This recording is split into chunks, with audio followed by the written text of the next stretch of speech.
Kadapa assembly నియోజకవర్గం వైఎస్ఆర్సీపీకి కంచుకోట, అంతకుముందు కాంగ్రెస్ పార్టీకి కంచుకోట. 2004 నుంచి దాదాపుగా మైనార్టీ అభ్యర్థులే గెలుపొందుతూ వస్తున్నారు. వైఎస్ఆర్సీపీ కూడా మైనార్టీ అభ్యర్థులకే అవకాశం ఇస్తూ వచ్చింది. గత ఎన్నికల్లో కూడా అంజద్ బాషా వైసీపీ నుంచి పోటీ చేశారు, ఓడిపోయారు. తెలుగుదేశం పార్టీ నుంచి మాధవిరెడ్డి గెలిచారు. అయితే వైసీపీ గత ఎన్నికల్లో ఓడిపోవడానికి ప్రధాన కారణం వైఎస్ఆర్సీపీకి మొదటి నుంచి మద్దతుగా వచ్చినటువంటి మైనార్టీలు. గత ఎన్నికల్లో మైనార్టీ ఓటు బ్యాంకు చీలడంతోనే వైఎస్ఆర్సీపీ ఓడిపోయిందని విశ్లేషకులు అంచనా వేస్తున్నారు. ముఖ్యంగా కాంగ్రెస్ పార్టీ నుంచి మైనార్టీ అభ్యర్థి పోటీ చేయడంతో అక్కడ దాదాపు 24,000 ఓట్లు కాంగ్రెస్ పార్టీకి వచ్చాయి. ఫలితంగా అది తెలుగుదేశం పార్టీకి అడ్వాంటేజ్ గా మారింది, వైసీపీ ఓటమికి కారణమైంది. అయితే ఈ చీలిన ఓటు బ్యాంకును మళ్ళీ తమ వైపు తిప్పుకునే ప్రయత్నం వైఎస్ఆర్సీపీ చేస్తోంది, మైనార్టీలను దగ్గరకు తీసుకునే ప్రయత్నం చేస్తోందని విశ్లేషకులు అంచనా వేస్తున్నారు. తెలుగుదేశం కూటమి ప్రభుత్వంలో మైనార్టీలకు మంచి జరుగుతుందని మైనార్టీలు కొంతవరకు నమ్మి తెలుగుదేశం పార్టీకి ఓటు వేశారు. అదే సమయంలో కాంగ్రెస్ పార్టీ వైపు మొగ్గు చూపారు. కానీ ఈ రెండు పార్టీలు ఒకటే అన్న విషయాన్ని మైనార్టీలు ఇప్పుడు గుర్తించడంతో కడపలో మళ్ళీ వైఎస్ఆర్సీపీ వైపు మైనార్టీలు వస్తున్నట్టు విశ్లేషకులు అంచనా వేస్తున్నారు. ఆ దిశగా వైసీపీ కూడా ప్రయత్నిస్తోంది. ముఖ్యంగా కడప ఎమ్మెల్యే మాధవిరెడ్డి వ్యవహార శైలిపైన మైనార్టీలు వ్యతిరేకంగా ఉన్నారు.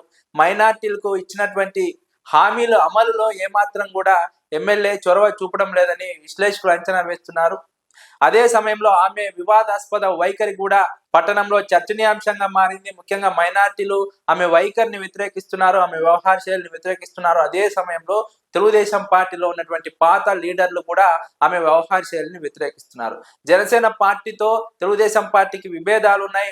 వచ్చే కార్పొరేషన్ ఎన్నికల్లో జనసేన పార్టీ ఒంటరిగా పోటీ చేస్తామని జనసేన నాయకులు గతంలోనే ప్రకటించారంటే అక్కడ ఉన్నటువంటి అసంతృప్తిని అర్థం చేసుకోవచ్చు. జనసేన పార్టీ క్యాడర్ కు తెలుగుదేశం పార్టీ ఎమ్మెల్యేకు ఏమాత్రం కూడా సఖ్యత లేదు, పొంతన కుదరడం లేదు. జనసేన పార్టీకి న్యాయం జరగలేదన్న అసంతృప్తి జనసేన పార్టీ క్యాడర్ లో ఉంది. కేవలం తెలుగుదేశం పార్టీ వారికే పదవులు పనులన్నీ ఇచ్చేస్తున్నారన్న అసంతృప్తి జనసేన పార్టీలో తీవ్రంగా ఉండడంతోనే ఇక్కడ విభేదాలకు ప్రధాన కారణమని విశ్లేషకులు అంచనా వేస్తున్నారు. వచ్చే స్థానిక సంస్థల ఎన్నికల్లో ఖచ్చితంగా ఇది ప్రభావం చూపుతుంది. కడప నగరంలో ఉన్నటువంటి బలిజ సామాజిక వర్గం గత ఎన్నికల్లో జనసేన పార్టీని చూసి ఓట్లు వేసింది. కానీ ఇప్పుడు ఆ సామాజిక వర్గం తీవ్రంగా తెలుగుదేశం పార్టీ ఎమ్మెల్యేను వ్యతిరేకిస్తున్నట్లు విశ్లేషకులు అంచనా వేస్తున్నారు. మరోవైపు మైనార్టీలు కూడా తెలుగుదేశం పార్టీ ఎమ్మెల్యే వ్యవహార శైలిని వ్యతిరేకిస్తున్నారు. అదే సమయంలో తెలుగుదేశం పార్టీ గతంలో అనేక హామీలు ఇచ్చింది. అభివృద్ధి విషయంలో కడప నగరాన్ని అభివృద్ధి చేస్తామని హామీలు ఇచ్చింది, ఇండస్ట్రియల్ గా అభివృద్ధి చేస్తామని హామీలు ఇచ్చింది. కానీ ఆ హామీలు ఇప్పటికీ అటకెక్కడంతో పాటుగా ఆ హామీల విషయంలో ఎమ్మెల్యే పట్టించుకోకపోవడం ప్రధానంగా చర్చనీయాంశంగా మారింది. అభివృద్ధి చేస్తామని హామీ ఇచ్చి TPP మోడల్లో కడప నగరంలో అభివృద్ధి చేయాలని తెలుగుదేశం పార్టీ ప్రయత్నిస్తోంటే ఈ అంశాన్ని వైఎస్ఆర్సీపీ వ్యతిరేకిస్తోంది. ఇది ప్రైవేటు వారికి కట్టబెట్టడమే అని వైఎస్ఆర్సీపీ మాట్లాడుతోంది. వైసీపీ అంశాన్ని ప్రజల్లోకి తీసుకువెళ్తోంది. TPP మోడల్లో కడప నగరాన్ని అభివృద్ధి చేయడం ప్రైవేటీకరించడమే అని వైఎస్ఆర్సీపీ భావిస్తోంది, వైఎస్ఆర్సీపీ మాట్లాడుతోంది. ప్రజలు కూడా దీన్ని వ్యతిరేకిస్తున్నారు. స్థానికంగా ఉన్నటువంటి ప్రతిపక్ష పార్టీలు, ప్రజా సంఘాలు కూడా TPP మోడల్లో కడప నగరాన్ని అభివృద్ధి చేయడం పైన వ్యతిరేకిస్తున్నారు. ఇది ప్రైవేటు వారికి దారాదత్తం చేయడమే అని ప్రధానంగా ఇక్కడ స్థానికంగా ఉన్నటువంటి ప్రజలు కూడా మాట్లాడుతున్నారు. స్థానికంగా ఉన్నటువంటి ప్రజా సంఘాలు కూడా మాట్లాడుతున్నాయి. ఈ అంశం ఖచ్చితంగా కడప నియోజకవర్గంలో ప్రభావం చూపుతోంది. దీంతో పాటుగా వైఎస్ఆర్సీపీ స్థానికంగా పుంజుకుంటోంది, స్థానికంగా తనకు దూరమైనటువంటి వర్గాలను దగ్గర చేసుకుంటోంది. అదే సమయంలో కార్యకర్తలకు నాయకులు అండగా నిలుస్తున్నారు, కార్యకర్తలను కాపాడుకునే ప్రయత్నం చేస్తున్నారు. అందుకు నిదర్శనమే ఇటీవల జరిగినటువంటి మేయర్ ఎన్నిక. మేయర్ గా ఉన్నటువంటి సురేష్ బాబును అవినీతి ఆరోపణలతో తెలుగుదేశం కూటమి ప్రభుత్వం అధికార బలంతో ఆయనను పదవీచ్యుతుని చేసినప్పటికీ ఆ స్థానంలో మళ్ళీ పాకా సురేష్ ను చేసుకోవడంలో వైఎస్ఆర్సీపీ ఘన విజయం సాధించి వైఎస్ఆర్సీపీ మళ్ళీ తన పట్టును నిలుపుకుందని విశ్లేషకులు అంచనా వేస్తున్నారు. అయితే ఇక్కడ నాయకుల మధ్య కొంత విభేదాలు ఉన్నాయి. దాదాపుగా 4 మధ్య ఇక్కడ కడప నియోజకవర్గంలో రాజకీయం నడుస్తోంది. ఈ వ్యవహారమే కొంత పార్టీకి ఇబ్బందికరంగా మారింది. ముఖ్యంగా సురేష్ బాబుకు, అంజద్ బాషాకు విభేదాలు ఉన్నట్టు ఒక అంచనా ఉంది.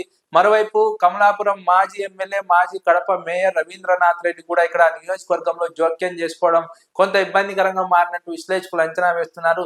ఈ వర్గాల కారణంగా కూడా గత ఎన్నికల్లో కొంత ఇబ్బంది కలిగిందని విశ్లేషకులు అభిప్రాయపడుతున్నారు. మరోవైపు తెలుగుదేశం పార్టీ వైఎస్ఆర్సీపీ కార్పొరేటర్లను లేదా వైఎస్ఆర్సీపీలో ఉన్నటువంటి నాయకులను డబ్బు ఆశ చూపి, పదవుల ఆశ చూపి, పనుల ఆశ చూపి పార్టీలోకి చేర్చుకుంటోంది. కానీ స్థానికంగా ఉన్నటువంటి పాత తెలుగుదేశం క్యాడర్ ఈ చేరికలను వ్యతిరేకిస్తోంది. దీనివల్ల ఆ క్యాడర్ వైఎస్ఆర్సీపీ వైపు మొగ్గు చూపుతోంది. తెలుగుదేశం పార్టీ ఎమ్మెల్యేకు వ్యతిరేకంగా మారుతోందని విశ్లేషకులు అంచనా వేస్తున్నారు. ఓవరాల్ గా కడప నియోజకవర్గంలో వైసీపీ బలపడుతోంది. నాయకులు మరింత యాక్టివ్ గా పనిచేయాలి. ఈ త్రిబుల్-పి మోడల్లో అభివృద్ధి అంశాన్ని ప్రజల్లోకి తీసుకువెళ్ళాలి. ఇది త్రిబుల్-పి మోడల్లో మెడికల్ కాలేజీలు కట్టడం లాంటిదే, ప్రైవేటు వారికి దారాదత్తం చేయడం లాంటిది అన్న విషయాన్ని ప్రజలకు వివరించగలిగితే ఖచ్చితంగా కడపలో వైఎస్ఆర్సీపీ వచ్చే ఎన్నికల్లో ఎడ్జ్ సాధిస్తుంది. ఇక్కడ గ్రూపు విభేదాలను పక్కన పెట్టాలి, కార్యకర్తలను పట్టించుకోవాలి.